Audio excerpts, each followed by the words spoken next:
안녕하세요. 음악과 미술작품으로 성경을 이해하는 유튜브 채널 바이블 아치입니다. 이번 시간은 나사렛의 성가족과 학자들과의 논쟁을 레오나르도 다빈치, 수르바란, 존 에버릿 밀레이, 디로 등의 작품과 비버의 묵주소나타 5번 예수님을 성전에서 찾음을 살펴보기로 하죠. 애굽에 머물던 성가족이 이스라엘 땅으로 가게 되는데요. 헤롯이 죽은 후 다시 주의 사자가 요셉의 꿈에 나타나 아기의 목숨을 찾던 자들이 죽었느니라 하고 아기와 그의 어머니를 데리고 이스라엘 땅으로 가라고 하죠. 그래서 성가족은 다시 이스라엘 땅으로 돌아오죠.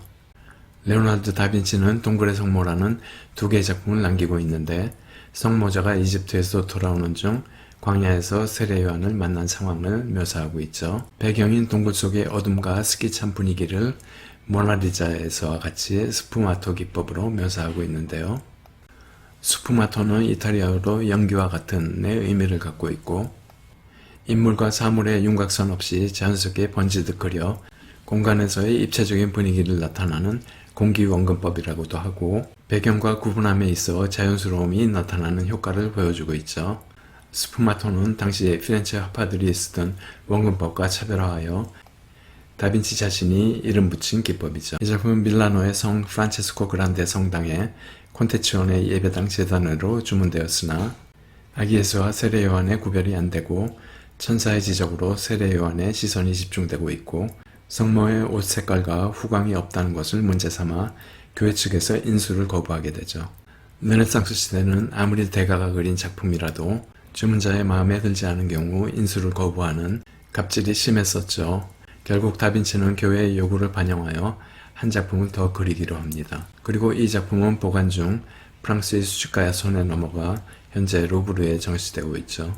우측이 교회의 요구사항을 모두 반영하여 5년 후 완성한 작품인데요. 현재 런던 국립미술관에 수장되어 있죠. 결국 다빈치의 암굴의 성모 두 작품 모두 이탈리아에서 떠나 있게 되는데 두 작품을 비교하며 수정된 사항을 살펴보기로 하죠. 성모의 머리 위에 후광을 그렸고 옷은 왕의 색깔인 푸른색으로 색칠했죠. 세례 요한은 상징하는 십자가 지팡이를 그려놓았고 가죽 옷을 입혀놨죠. 세례 요한을 가리키던 천사의 손을 없애고 아기 애기의 머리 위에도 후광을 그려놓았죠. 이렇게 그려진 두 번째 작품이 전반적으로 완성도가 높아졌다는 걸 알 수 있죠. 성가족이 유대 땅으로 돌아오는데 헤롯 왕이 죽고 그 아들 아킬레오가 유대의 왕이 되었다는 소식을 듣고 무서워하고 있는데 주의 사자가 꿈에 나타나 갈릴리 지방으로 가라고 하죠. 그래서 성가족은 나사렛이라는 동네에 가서 사는데 이는 선지자들이 예수님은 나사렛 사람이라 칭하리라 하신 것을 이루게 된 것이죠. 조르주 라투르가 그린 요셉의 꿈인데요. 라투르의 작품에는 항상 촛불이 나온다고 했죠.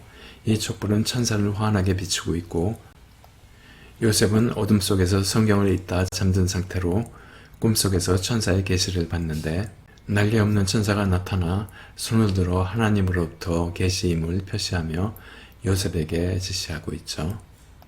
니콜라 푸생이 그린 계단의 성가족인데요. 애굽에서 돌아온 성가족이 엘리자벳과 세례 요한을 만나는 상황을 그리고 있죠.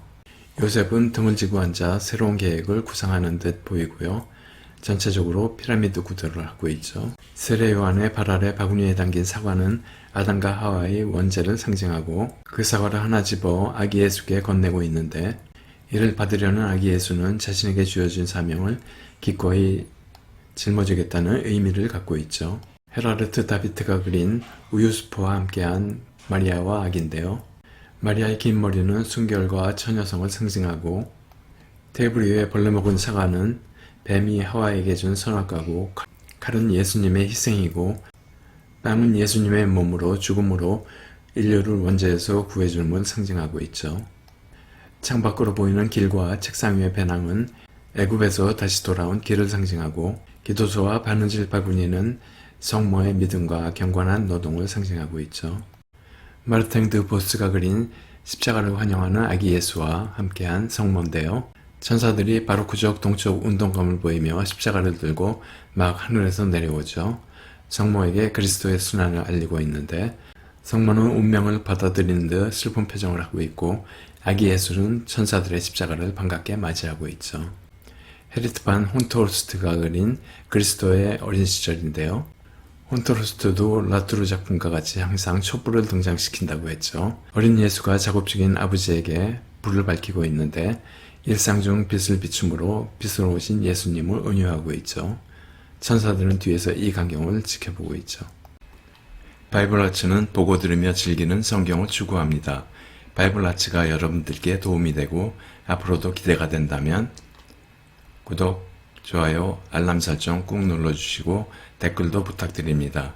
여러분들의 관심은 제가 더 나은 콘텐츠를 제작하는데 큰 동기부여가 됩니다. 감사합니다. 프란시스코 데 수르바란이 그린 나사렛의 집인데요. 수르바란은 수도사들의 화가라는 별명이 붙을 정도로 성인과 수도사를 많이 그린 스페인의 바로크 화가죠. 테네브리즘의 영향을 받아 어둠을 배경으로 한쪽에서 강하게 비추는 빛으로 대상을 밝히고 있는데요. 특히 여러가지 상징물들을 등장시키고 인물의 표정이나 옷주름 등 아주 정교한 묘사를 특기로 하고 있죠. 좌측 끝에 창을 통해 들어온 천사들이 강한 빛을 발하며 성모자를 지켜주고 있죠. 그 하단에 비둘기 한 쌍이 보이는데 이는 아기 예수 성전 봉헌 때 바쳤던 비둘기로 보이고요. 누가는 아기 예수의 성장에 대해 아기가 자라며 강하여지고 지혜가 충만하여 하나님의 은혜가 그 위에 있더라 라고 기록하고 있는데요. 의젓하게 성장한 예수님은 바느질하고 있는 어머니 옆에서 가시나무 가지로 순환의 상징인 화관을 만들다 가시에 손이 찔려 피가 나고 있는데 이는 예수님의 순환을 예고하고 있죠. 성모의 붉은 옷은 인성과 사랑을 상징하고 녹색 바느질판은 희망을 상징, 흰색 천은 믿음을 상징하고 있죠. 성모 앞에 바느질 그릇은 주부로서의 성징한 삶을 상징하고요. 여기서는 안 보이지만 우측 장미와 백합은 성모의 사랑과 동정을 의미하고 있죠. 가시에 찔린 예수님을 본 성모는 정결예식에서 시므온의 말을 상기하며 불결한 예감에 얼굴을 꿰고 예수님을 슬프게 응시하고 있죠. 뒤쪽으로 책상 위에 성모의 성경과 기도서가 보이고 어린 예수의 성경은 펼쳐져 있고요. 무화과 열매는 정결과 풍요를 상징하고 있죠. 존 에버릿 밀레이가 그린 부모님 집에 있는 그리스도인데요. 1850년대 종교와 부흥운동에 존 에버릿 밀레이는 영국의 라파엘 전파 일원으로 활동했죠. 성가족의 일상을 가장 잘 묘사한 작품으로 좌측부터 요셉의 조수가 보이고 안나 성모자가 보이고 요셉 오른쪽에 세례 요한이 등장하죠. 어린 예수는 무찔하다 손바닥에 상처를 입어 피가 난 모습을 성모에게 보여주고 있죠. 이는 십자가에 못 박히는 운명과 연결되고 성모는 두 손을 쥐며 안타까운 마음으로 어린 예수를 위로하고 있죠. 세례 요한은 어린 예수의 상처에 손을 씻을 물을 갖고 오는데요. 세상을 깨끗하게 하기 위한 물로 예수님의 세례와 제자들의 발을 씻기시는 물로 연결되고 있죠. 좌측 문 밖에 양 무리들이 보이는데 이는 목자 예수님을 상징하고 있죠. 12살의 예수님이 성전에서 학자들과 논쟁하는 이야기인데요. 6월절은 이스라엘 민족의 가장 큰 축제로 부모와 함께 예루살렘 성전에 가는데 예수님은 거기 머물게 되죠. 예수님의 부모님은 당연히 따라올 줄 생각하고 하룻길을 간 후 다시 예수님을 찾으러 예루살렘으로 돌아가게 되죠. 사흘 후 성전에서 다시 만나는데 예수님이 학자들과 서로 논쟁하는 것을 목격하게 되죠. 성모가 내 아버지와 함께 근심하며 너를 찾았노라 이야기하자 예수님은 내가 내 아버지 집에 있어야 될 줄 알지 못하셨나이까 하고 반문하게 되죠.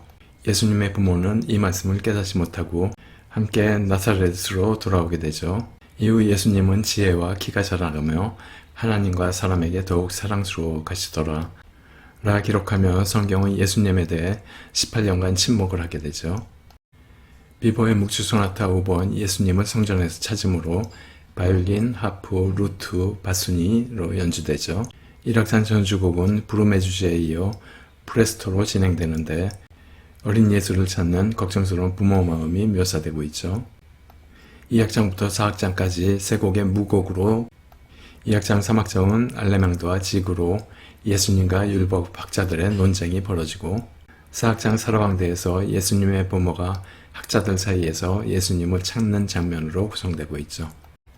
알브레이트 듀러가 그린 학자들 사이의 그리스도인데요. 배경 없이 6명의 율법 학자들이 예수님을 둘러싸고 말씀을 들으며 충격, 경악, 위기의식과 공포, 감동과 놀라움 등 여러 가지 표정을 묘사하고 있죠.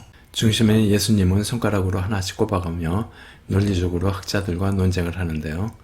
히브리어 알파벳 5번째 해자 형상을 만들어 보이며 희생적 사랑인 헤세드에 대해 설명하고 있는데 예수님은 책에 기초하지 않고 하나님으로부터 구한 지식으로 학자들을 응대하고 있죠.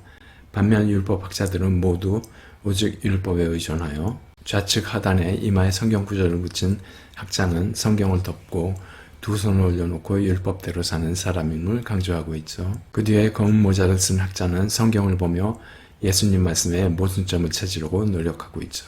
오른쪽에 흰 모자 쓴 흉한 얼굴의 학자는 손을 꼬며 긴장과 혼란스러움을 나타내고 있고 그 아래 수염을 길게 기른 학자는 성경을 뒤적이며 동료들에게 성경을 확인시켜주고 얼굴 표정과 눈빛에서 논리에 밀리고 있는 다급함과 초조함이 느껴지고 있죠.